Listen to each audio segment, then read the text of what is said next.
Thank you everyone for being here. I appreciate it. My name is Cameron Booth. Today I'm going to be telling you about my capstone project, which has a long title, Micro Scale Ecology, Macro Scale Impact. It's a ranked suitability analysis for updating Oregon's conservation opportunity areas using level 4 ecoregions. So let's just dive right in. I know it's bad form to put a lot of text on a slide, but I thought this was important because it came straight out of Oregon's conservation strategy.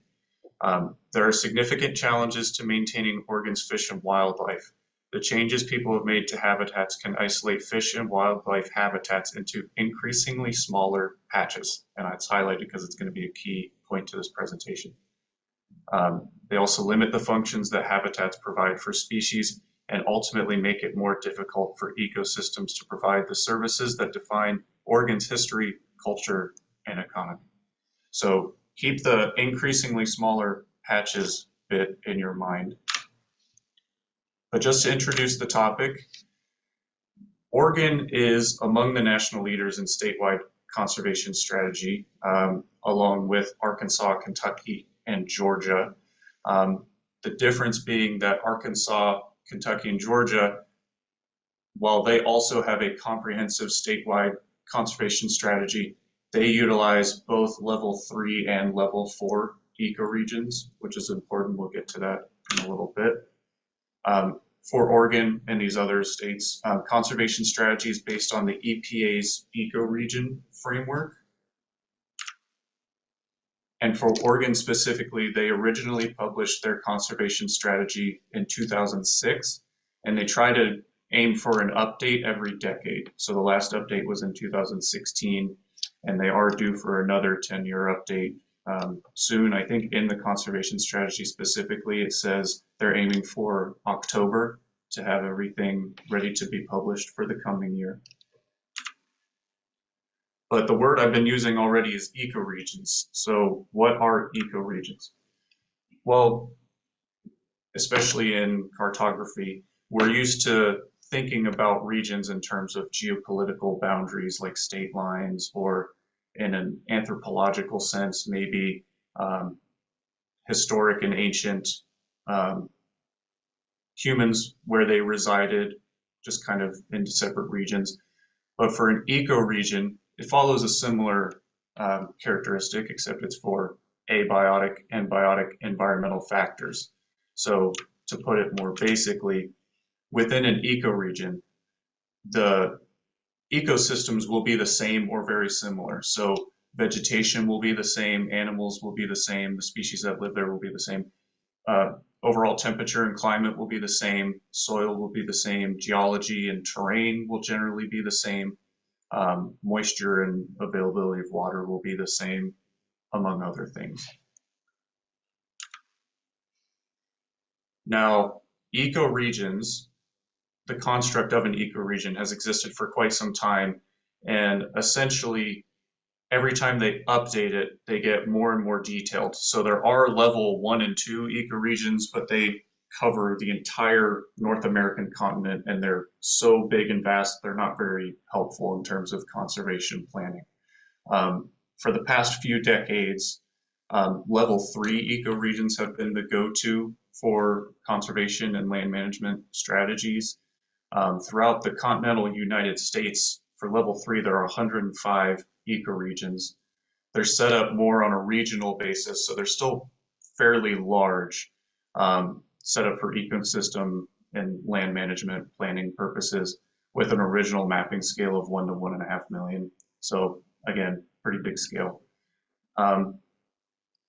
As recent as 2014, that's when level 4 ecoregions started to become more published and available. And those dissect those level 3 ecoregions throughout the continental United States into 967 ecoregions. So you can see right there that they're a lot more detailed, which aids in detailed conservation planning on a smaller state-by-state basis. They set it up, instead of regional, they're split up into sub-regions within the level 3 regions.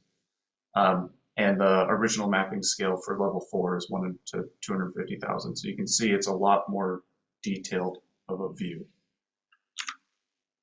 So with all of that being said, the main problems are that Oregon's current conservation strategy is based on level 3 ecoregions.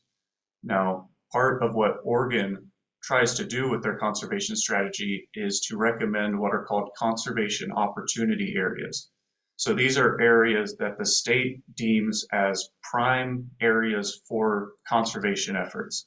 So any future preserves or conservation efforts should be, they're recommended at least, to be within those opportunity areas. So for protecting those ecosystems, the problem is that those are based on level 3 ecoregions, not level 4. So the current strategy might be not as fit to protect the environment as they might think. Now, because level 4 ecoregions are more detailed, the current conservation opportunity areas may underrepresent level 4 ecoregions, which may threaten the biodiversity within those level 4 ecoregions. So, research goal number 1 was to identify gaps in the conservation opportunity area coverage within the level 4 ecoregions, with research goal number 2 being for the least represented ecoregions, and in this case we used the 5 least represented level 4 ecoregions. Are there any areas within those ecoregions where additional conservation opportunity areas can be placed? So those are the goals. Let's dive into the methods. My method followed a 2-stage analysis, which I'll describe in the next slide. But the study area was all throughout the state of Oregon with all level 4 ecoregions in the state. And also for the suitability analysis, I used some additional data sets such as land cover, land use, census tracts, land stewardship, roads, and conservation opportunity area boundaries. And all of this was done using ArcGIS Pro. So for the stages of the analysis, stage 1, like I said, was to answer research question 1 to calculate the least conserved ecoregions. So first you have to dissolve the ecoregions, since level 4 ecoregions typically, because they're so detailed, you can have islands of a level 4 ecoregion within a separate ecoregion. So by dissolving, you're making sure all of those islands are calculated together as a total area. Next, you have to import the conservation opportunity area data set, and then using intersect tools and dissolve tools, you can calculate a percentage of how much conservation area coverage there is per level 4 ecoregion. And then once I had that, it was just sorting to find the 5 least covered ecoregions. Once those ecoregions are found, I took those other data sets that I listed in the previous slide and created ranked/scored data sets and combined them all using the raster calculator to find a final suitability raster. And then I filtered out any non-usable areas. So things like federal or Native American land that can't be accessed or used, open water, things like that. So for stage 1, locating the least represented ecoregions, this just gives you an idea of, on the left side, we have the level 4 ecoregions, and then the current conservation opportunity areas on the right-hand side. Now for the suitability analysis portion, on the left side, we have the original form of the other data sets that were used. And then through various means, majority filters, pairwise buffers, etc., you eventually lead to the final ranked data sets that were then combined into the final suitability model. And just to go back here for 1 second, you can see down at the bottom where the Boolean layers were removed. So this is the filtering process. So after all this was said and done, federal native land was removed, open water was removed. Current conservation opportunity areas were removed because since the point of the analysis was to find additional area for conservation, I didn't want to re-recommend current opportunity areas, since that kind of doesn't really help in terms of the analysis. And I also removed developed land because if land is already developed, you can't conserve it. All this leads me to the results section. So for stage 1, these are the 5 least covered ecoregions. Let me pull up my laser pointer. So you can see these are the IDs of the level 4 ecoregions, and these are the names here. So Yakima Folds is located right here. Treasure Valley 12A is the lighter of these two kind of pinkish colored ones. The Deschutes River Valley is right here in the middle of the state. The unwooded alkaline foothills is the darker pink here. And then lastly, the maritime influenced zone is this kind of turquoise color. And you can see how little coverage there is in some of these. So Yakima Folds has almost zero conservation coverage. Now it is a smaller ecoregion, but still almost zero. And the first 4 don't even have 1% of coverage. So obviously we can see there that there are some areas where conservation is a little lacking. And so lastly, going through the stage 2 of the analysis for each of these ecoregions, we have the final suitability model for the Yakima Folds, which again is up at the top there, and the maritime influenced zone. Let me pull my laser pointer back up. So Yakima Folds is right here. You can see there's many areas within here that serve as prime real estate for conservation. So Yakima Folds, interestingly, is one of the least conserved, but has some of the most conservation potential. Over here, you can see a lot of the area in the maritime influence zone is taken up by federal land or native land, but there is still some areas here and up here, and especially down here in the southwestern portion where there's big chunks of prime land.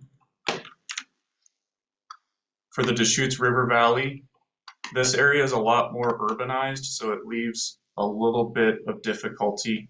Up here is native land, which can't be used, but there is some areas of green up here, right around here, and over here that do serve as useful for conservation. Other than that, the state may end up having to use some of these less than ideal areas just to get the conservation numbers up. And then lastly, for 12A and 12J, you can see 12A, the Treasure Valley, is a little bit more urbanized, but there is still area up here that can be utilized and down here. Now for 12J, the unwooded alkaline foothills, that's this southwestern part and this northern part up here.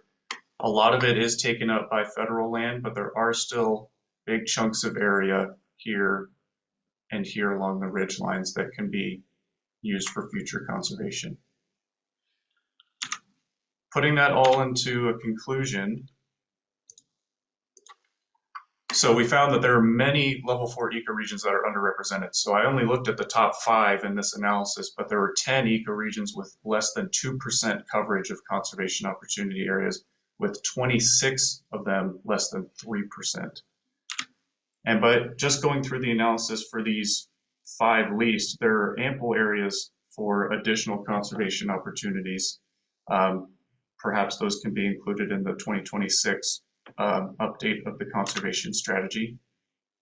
Now, obviously, there are some limitations to this. There is inherent subjectivity in suitability analysis. Different factors can be scored in different ways to influence the final suitability model. And this obviously doesn't account for any species-specific or habitat recovery goals. So if the state has any specific species that they're trying to protect that fall within a particular ecoregion, those might take precedence for conservation over just a blanket least conserved factor. Also, the factors included in the suitability analysis may be different. That's where a subject matter expert would be needed and some cross-departmental collaboration. Lastly, since ecoregions are not confined to state boundaries, interstate collaboration would be needed and perhaps some community voluntary efforts to increase the conservation. Okay, finishing out with questions and a discussion.